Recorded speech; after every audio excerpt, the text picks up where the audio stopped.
ലോകമൊന്നാകെ ഭീതിയിലാണ്, യുദ്ധഭീതിയിലാണ്. പുതിയ missile പുറത്തിറക്കിയിരിക്കുന്നു Iran. അത് സൈനിക കേന്ദ്രങ്ങളെ ലക്ഷ്യമിട്ടുകൊണ്ടുള്ള പുതിയ മിസൈലാണ് പുറത്തിറക്കിയിരിക്കുന്നത്. ഹൈപ്പർസോണിക് ഫത്തഹ് 2 മിസൈലാണ് ആദ്യമായി ഉപയോഗിക്കുന്നത്. അതോടൊപ്പം തന്നെ തെഹ്റാനിൽ ഉൾപ്പെടെ ശക്തമായ ആക്രമണം നടത്തിക്കൊണ്ടിരിക്കുകയാണ് ഇസ്രായേൽ എന്ന വിവരങ്ങൾ കൂടിയുണ്ട്. അവിടെ തെഹ്റാനിൽ യുദ്ധവിമാനങ്ങൾ നേരിട്ട് പ്രവേശിച്ചുകൊണ്ട് കെട്ടിടങ്ങൾ ലക്ഷ്യമിട്ടുകൊണ്ടുള്ള ബോംബാക്രമണങ്ങളാണ് നടന്നുവരുന്നത്. ഇറാനിൽ വൻ സ്ഫോടനങ്ങളാണ് നടന്നുവരുന്നത്. കനത്ത ആക്രമണം തുടരുകയാണ് ഇസ്രായേൽ എന്നതാണ്. എന്തായാലും ഇറാൻ ഇസ്രായേൽ യുദ്ധം കണക്കിലെടുത്ത് ഇന്ത്യൻ നാവികർക്കുൾപ്പെടെ മുന്നറിയിപ്പ് നൽകുകയും ചെയ്തിട്ടുണ്ട്. വിദേശകാര്യ മന്ത്രാലയം നാവികർ ശ്രദ്ധിക്കണം, മുൻകരുതലുകൾ സ്വീകരിക്കണം, ജാഗ്രതാ നിർദ്ദേശങ്ങൾ പാലിക്കണം എന്ന മുന്നറിയിപ്പാണ് ഇന്ത്യൻ നാവികർക്കുൾപ്പെടെ നൽകുകയും ചെയ്തിട്ടുള്ളത്. എന്തായാലും ഹോർമോസ് കടലിടുക്ക് വഴിയുള്ള ചരക്ക് ഗതാഗതം ഏറെക്കുറെ നിലച്ച അവസ്ഥയിൽ തന്നെയാണ്. അവിടെ ഷിപ്പിംഗ് കമ്പനികൾ അതുവഴി ഗതാഗതം നടത്തുന്നത് ഏറെക്കുറെ തടസ്സപ്പെട്ടിരിക്കുന്നു, നിർത്തിവച്ചിരിക്കുന്നു എന്ന വിവരങ്ങൾ കൂടിയുണ്ട്. അത് ഗൾഫ് മേഖലയെ ഒന്നാകെ മറ്റു ലോകരാജ്യങ്ങളെ ഒന്നാകെ വലിയ രീതിയിൽ സാമ്പത്തികമായി ബാധിക്കാൻ പോകുന്ന, പ്രതിസന്ധിയിലാക്കാൻ പോകുന്ന ഒരു നീക്കം തന്നെയാണ് ഇറാന്റെ ഭാഗത്തുനിന്നുണ്ടായത്. സമാധാന ചർച്ചകൾക്കിടെ ഇറാനെ ഇസ്രായേലും അമേരിക്കയും ആക്രമിച്ചത് നീതീകരിക്കാനാകില്ല എന്നാണ് ചൈനയുടെ പ്രതികരണം ഈ നിമിഷം വരുന്നത്.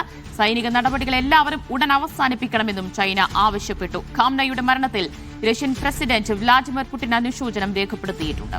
അഫ്താബ് റഹ്മാൻ വിവരങ്ങൾ നൽകാനായി ചേരുന്നു. അഫ്താബ്, എങ്ങനെയാണ് ഇപ്പോഴത്തെ ഈ സംഘർഷങ്ങളെ, ഇറാൻ, അമേരിക്ക, ഇസ്രായേൽ യുദ്ധത്തെ ചൈനയും റഷ്യയും നോക്കിക്കാണുന്നത്? എങ്ങനെയാണ് ഇരു രാജ്യങ്ങളിൽ നിന്നും വരുന്ന പ്രതികരണങ്ങൾ?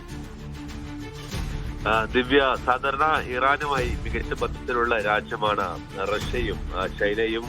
പക്ഷേ കഴിഞ്ഞ 12 ദിന യുദ്ധത്തിൽ ഇസ്രായേലും ഇറാനും തമ്മിൽ നടന്ന 12 ദിന യുദ്ധത്തിൽ പോലും കാര്യമായി എന്തെങ്കിലും ഒരു സഹായം ഇറാൻ നൽകുവാൻ ഈ രണ്ട് രാഷ്ട്രങ്ങൾക്കും കഴിഞ്ഞിരുന്നില്ല. ഇത്തവണയും അത്തരത്തിലൊരു അത്ഭുതങ്ങളൊന്നും നമ്മൾ പ്രതീക്ഷിക്കുന്നുമില്ല. കാരണം സാധാരണ രീതിയിൽ ഏറ്റുമുട്ടലിൽ നിന്നും പരമാവധി മാറി നിൽക്കുക എന്നൊരു പോളിസിയാണ് അവർ സ്വീകരിക്കാറുള്ളത്. പ്രത്യേകിച്ച് പശ്ചിമേഷ്യയിൽ US താല്പര്യം വലിയ തോതിലുള്ളതിനാൽ അതിലേക്ക് കടക്കാതിരിക്കുന്നതാണ് സാധാരണ രീതിയിൽ ഇറാനും ചൈനയുമെല്ലാം ചെയ്യാറുള്ളത്. എന്നാൽ അവരുടെ പ്രതികരണം വന്നിരിക്കുന്നത് ഇറാന് അനുകൂലമായി കൊണ്ട് ഇറാന് പിന്തുണ നൽകുന്ന രൂപത്തിലാണ് അവരുടെ പ്രതികരണം വന്നിരിക്കുന്നത്. എന്ന് മാത്രമല്ല, ഇറാന്റെ പരമോന്നത നേതാവ് കൊല്ലപ്പെട്ടതുമായി ബന്ധപ്പെട്ടുള്ള അവരുടെ അനുശോചനവും ഇരു രാഷ്ട്രങ്ങളും അറിയിക്കുകയും ചെയ്തിട്ടുണ്ട്. നിലവിൽ പശ്ചിമേഷ്യയിലെ ഒരു സാഹചര്യം എന്ന് പറയുന്നത് നേരെ സൂചിപ്പിച്ചതുപോലെ തന്നെ ഹോർമോസ് ഉൾപ്പെടെ അതുവഴിയുള്ള ഷിപ്പിംഗ് ലൈനുകൾ, കപ്പലുകൾ യാത്ര ഒഴിവാക്കുന്ന ഒരു ഘട്ടം കൂടിയാണ്.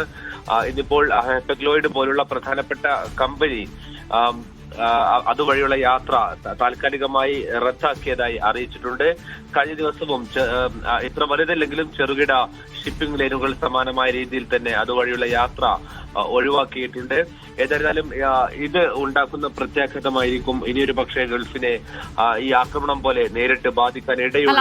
ഇവിടെ ആക്രമണം അവസാനിപ്പിക്കണം, അല്ലെങ്കിൽ ഈ ഖാംനയി കൊല്ലപ്പെട്ടതിനെ അപലപിക്കുന്നു എന്ന് പറയുന്നതിലപ്പുറം ഈ ഒരു യുദ്ധമുഖത്തേക്ക് നേരിട്ട് ഈ ചിത്രത്തിലേക്ക് കടന്നു വരാൻ ഒരിക്കലും ചൈനയും റഷ്യയും താല്പര്യപ്പെടുന്നില്ലല്ലോ. അതല്ലേ ആ പ്രതികരണത്തിലുമുള്ളത്? ദിവ്യ, അത് തന്നെയാണ് ഞാൻ സൂചിപ്പിച്ചു വെച്ചത്. കാരണം അങ്ങനെ ഒരു ഇടപെടൽ അവർക്ക് നടത്താൻ താല്പര്യമുണ്ടായിരുന്നെങ്കിൽ അത് സാധാരണ കഴിഞ്ഞ തവണ നടന്ന അവരുടെ ഏറ്റവും സുപ്രധാനമായ ആണവ കേന്ദ്രങ്ങൾക്ക് നേരെ നടന്ന ആക്രമണ സമയത്ത് അത്തരമൊരു സഹായം റഷ്യയുടെ ഭാഗത്തു നിന്നോ ചൈനയുടെ ഭാഗത്തു നിന്നോ ഉണ്ടാകേണ്ടതായിരുന്നു. അതുണ്ടായിട്ടില്ല. പക്ഷേ ഇത്തവണ നടക്കുന്ന ആക്രമണം കുറച്ചുകൂടി കൃത്യമായ പ്ലാനിങ്ങോട് കൂടിയാണ് ഇസ്രായേലും US-ഉം നടത്തിക്കൊണ്ടിരിക്കുന്നത്. ഇറാനും ഏറെ മുന്നൊരുക്കം ഇതിനായി പൂർത്തിയാക്കിയിരുന്നു.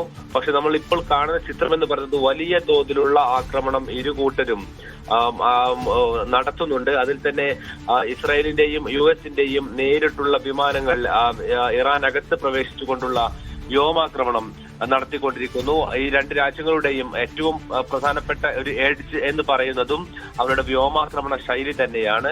അത്രയും ശേഷി ഇറാന് ഇല്ല. ഇറാന്റെ പ്രധാനപ്പെട്ട പ്രഹരിക്കാൻ കഴിയുന്ന, അവർക്ക് ഉപയോഗിക്കാൻ കഴിയുന്ന ആയുധങ്ങൾ എന്ന് പറയുന്നത് ബാലിസ്റ്റിക് മിസൈലുകളാണ്. അതുപയോഗിച്ചുള്ള ആക്രമണം നടത്തുന്നുണ്ടെങ്കിൽ പോലും അതിൽ ഭൂരിഭാഗവും തടുക്കപ്പെടുന്നു എന്നുള്ളതാണ് ഏറ്റവും പ്രധാനപ്പെട്ട ഒരു ചിത്രം.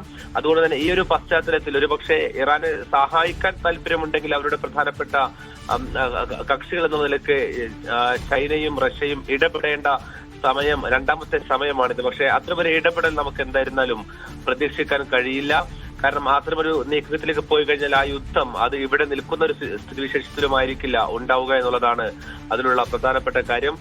മാത്രമല്ല, മേഖലയിൽ മറ്റൊരു സംഘർഷത്തിലേക്ക് പോകുവാനും ഇവർ താല്പര്യപ്പെടുന്നുണ്ടാകുന്നില്ല. ദിവ്യ.